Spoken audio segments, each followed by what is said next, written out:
സ്വിറ്റ്സർലൻഡിലെ പുതുവർഷ ആഘോഷങ്ങൾക്കിടയിൽ 40ഓളം പേരുടെ മരണത്തിനിടയാക്കിയ അഗ്നിബാധ തീവ്രവാദ ആക്രമണമല്ലെന്ന് police. Champagne കുപ്പികളിൽ പിടിപ്പിച്ചിരുന്ന കമ്പിത്തിരിയിലെ തീ പടർന്നാണ് അപകടമുണ്ടായത് എന്നാണ് പ്രാഥമിക നിഗമനം. ക്രാൻസ് മൊണ്ടാനയിൽ ഒരു സ്വകാര്യ റിസോർട്ടിലുണ്ടായ അപകടത്തിൽ 100-ലധികം പേർക്ക് പരിക്കേറ്റിട്ടുണ്ട്. അജയ് സുധാ ബിജു ഏറ്റവും പുതിയ വിവരങ്ങളുമായി ചേരുകയാണ്. അജയ്, 100ഓളം പേർക്ക് പരിക്കേറ്റവരിൽ നിരവധി പേരുടെ നില ഗുരുതരമാണ്. അതാണ് ഈ അപകടത്തിൻ്റെ ഗൗരവ സ്വഭാവം വർദ്ധിപ്പിക്കുന്നത്. ഒപ്പം 40ഓളം പേർ മരണപ്പെടുന്ന സാഹചര്യമൊക്കെ ഉണ്ടായി. അപ്പോൾ എന്താണ് ഏറ്റവും പുതിയ വിവരങ്ങൾ? ഈ അപകടത്തിൻ്റെ കൃത്യമായ കാരണം വ്യക്തമായിട്ടുണ്ടോ?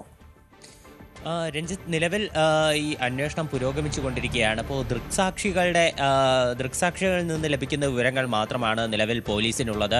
പലരും ഈ സംഭവത്തെപ്പറ്റി പറയുന്നത് ഈ പുതുവത്സര ആഘോഷങ്ങളൊക്കെ കഴിഞ്ഞ് പുലർച്ചെ 1:30ഓടെയാണ് ഈ സ്ഫോടനം നടന്നതെന്നാണ്. അതായത് ഈ പുതുവത്സര ആഘോഷങ്ങൾക്ക് ശേഷം അവിടെ ഒരു പിറന്നാൾ ആഘോഷം കൂടി നടന്നിരുന്നു. അപ്പോൾ ഈ പിറന്നാൾ ആഘോഷത്തിൻ്റെ ഭാഗമായി അവിടെ ഈ റിസോർട്ടിൽ തന്നെയുള്ള ഒരു വെയിട്രസ് ഈ ഷാംപെയിൻ ബോട്ടിലുകളിൽ ഈ കമ്പിത്തിരി കത്തിച്ചു വെച്ച് ഒരു ഡെക്കറേഷനായി അവിടെ വച്ചിരുന്നു. അപ്പോൾ ഇതിൽ നിന്ന് ഷാംപെയിൻ ബോട്ടിന് ഉള്ളിലേക്ക് ഈ തീപ്പൊരി വീഴുകയും ഇപ്പോൾ ഇതുവഴി തീ പടരുകയും ചെയ്തതാണ് എന്നതാണ് ഇപ്പോൾ നിലവിൽ ദൃക്സാക്ഷികളിൽ നിന്ന് ലഭിക്കുന്ന വിശദീകരണം. ഇത് തീവ്രവാദി ആക്രമണമാണോ എന്നുള്ള തരത്തിലുള്ള അഭ്യൂഹങ്ങളെല്ലാം ആദ്യഘട്ടത്തിൽ പ്രചരിച്ചിരുന്നു. എന്നാൽ ഇപ്പോൾ പോലീസ് തന്നെ സ്ഥിരീകരിച്ചിരിക്കുകയാണ് ഇത് തീവ്രവാദി ആക്രമണമോ അല്ലെങ്കിൽ മറ്റ് തരത്തിലുള്ള അനിഷ്ട സംഭവങ്ങളോ അല്ല, ഇത്തരത്തിലൊരു അപകടമാണ് ഈ നടന്നതെന്നാണ് ഇപ്പോൾ നിലവിൽ പോലീസിൻ്റെ ഭാഗത്ത് നിന്ന് അറിയിച്ചിട്ടുള്ളത്.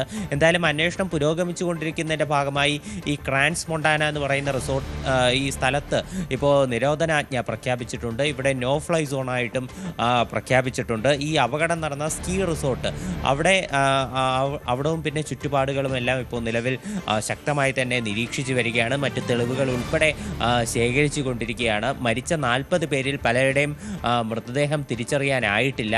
അപ്പോൾ ഇതിൻ്റെ തിരിച്ചറിയൽ ഉൾപ്പെടെ അത്തരം കാര്യങ്ങളൊക്കെ ഇപ്പോൾ നടത്തിക്കൊണ്ടിരിക്കുകയാണ്. ഇപ്പോൾ DNA പരിശോധന ഉൾപ്പെടെ നടത്തേണ്ട കാര്യമുണ്ട്. 100-ലധികം പേർ നിലവിൽ ചികിത്സയിൽ തുടരുന്നുണ്ട് എന്നാണ് വിവരം ലഭിക്കുന്നത്. 16നും 25 വയസ്സിനും ഇടയിൽ പ്രായമുള്ളവരാണ് ഈ അപകടത്തിൽ മരിച്ചവരിലും പരിക്കേറ്റവരിലും ഭൂരിഭാഗവും ഉള്ളത്. കൂടുതലും ഇറ്റാലിയൻ അല്ലെങ്കിൽ ഫ്രഞ്ച് പൗരന്മാരാണ് ഇവിടെ നടന്ന ഈ ആക്രമണങ്ങളിൽ കൊല്ലപ്പെട്ടത് എന്നതാണ് ഈ അന്വേഷണത്തിൽ വ്യക്തമായിട്ടുള്ളത്. ഇത് സ്വിറ്റ്സർലൻഡിൻ്റെ ചരിത്രത്തിൽ തന്നെ ഏറ്റവും ഒരു ഇരുണ്ട അധ്യായമാണെന്നാണ് അവിടുത്തെ പ്രസിഡന്റ് ഉൾപ്പെടെ വ്യക്തമാക്കിയിട്ടുള്ളത്. എന്തായാലും സംഭവത്തിൽ അന്വേഷണം പുരോഗമിച്ചു കൊണ്ടിരിക്കുകയാണ്. അജയ് സുധാ ബിജുവാണ് വിവരങ്ങൾ പങ്കുവച്ചത്.